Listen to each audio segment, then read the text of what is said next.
왜 세계 최대 자산운용사 블랙록은 수많은 블록체인 중 이더리움을 선택했을까요? 대부분의 사람들은 아직도 이더리움을 하나의 투기 자산으로만 바라보고 있습니다.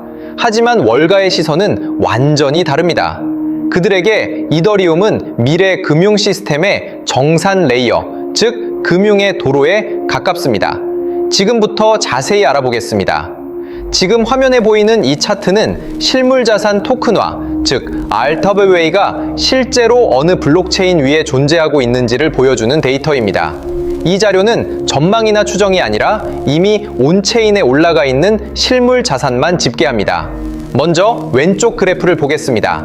2023년 초까지만 해도 토큰화된 실물자산의 규모는 거의 의미 없는 수준이었습니다. 하지만 2024년을 지나면서 그래프의 기울기가 점점 가팔라지고 2025년에 들어서면서는 계단식으로 튀어오르기 시작합니다. 이건 가격 상승이 아닙니다. 국채, 머니마켓 펀드, 달러 예치금 같은 실제 금융 자산이 온체인으로 올라오기 시작한 결과입니다. 즉, 이 시점부터는 실험이 아니라 실제 자금이 움직이기 시작한 단계라는 뜻입니다. 이제 오른쪽 원형 차트를 보겠습니다. 현재 토큰화된 실물 자산 중 가장 큰 비중을 차지하고 있는 체인은 이더리움입니다. 현재 기준 이더리움 위에서 정산되고 있는 RWA 규모는 약 49억 달러, 우리 돈으로 약 6조 원 이상입니다. 다른 체인들도 존재하긴 하지만 규모 차이는 분명합니다. 이건 경쟁의 결과라기보다는 선택의 결과에 가깝습니다. 국채나 기관 자금은 속도보다 규제, 투명성, 신뢰를 먼저 봅니다.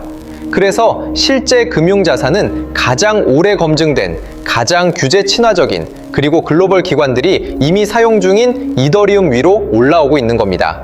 지금부터 볼 차트는 조금 성격이 다릅니다. 앞에서 본 데이터가 지금 실제로 일어나고 있는 현실범위였다면 이 차트는 이 시장이 얼마나 빠르게 커지고 있는지 늘을 보여줍니다.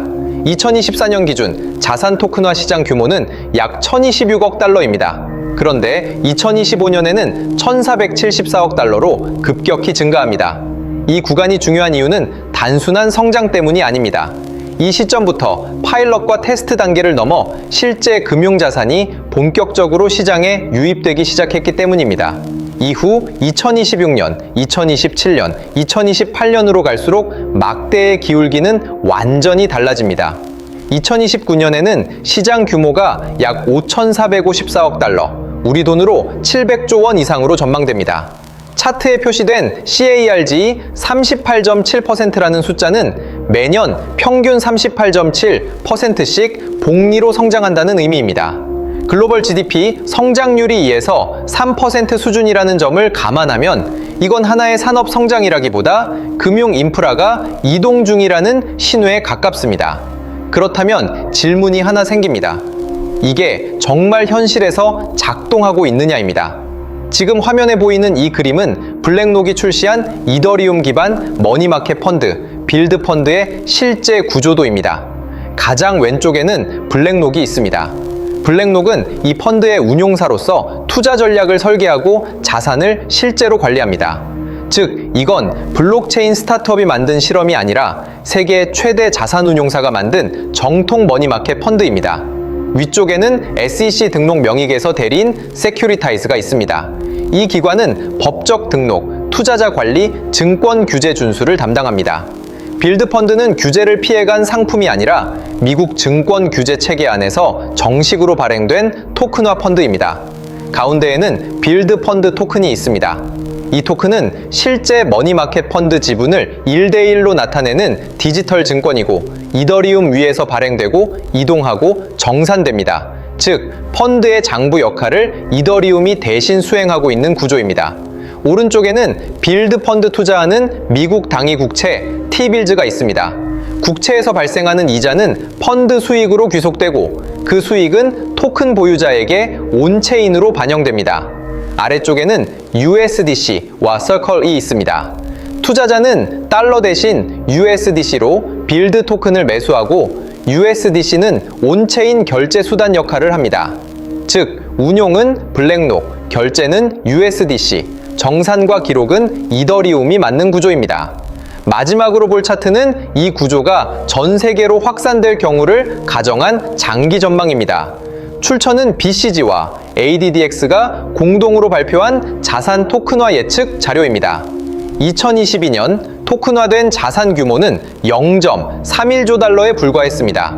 하지만 2025년에는 3.1조 달러, 2027년에는 7.6조 달러, 2030년에는 무려 16.1조 달러에 도달할 것으로 전망됩니다.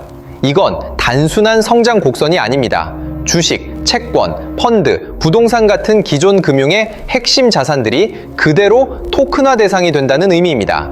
특히 채권과 펀드는 거래 빈도는 낮지만 규모가 압도적으로 큰 자산입니다. 이 자산들이 토큰화된다는 건 편리함의 문제가 아니라 정산 구조 자체가 바뀐다는 뜻입니다. 2030년에는 전 세계 금융자산의 약 10%가 블록체인 위에서 발행되고 이동하고 정산될 것으로 예측됩니다. 그리고 지금까지 살펴본 것처럼 이 자산들이 가장 먼저 그리고 가장 많이 정산되고 있는 체인은 이더리움입니다. 블랙록은 절대 혼자 움직이지 않습니다. 그들이 먼저 움직이면 뒤이어 JP모건, 시티, 보험사, 연기금이 따라옵니다. 이건 전망이 아닙니다. 이미 시작된 흐름입니다. 2026년 이후 자산은 더 이상 종이 위에만 존재하지 않습니다. 국채도, 주식도, 부동산도 이더리움 위에서 움직이게 됩니다. 오늘의 영상이 유익하셨다면 구독과 좋아요 부탁드립니다. 감사합니다.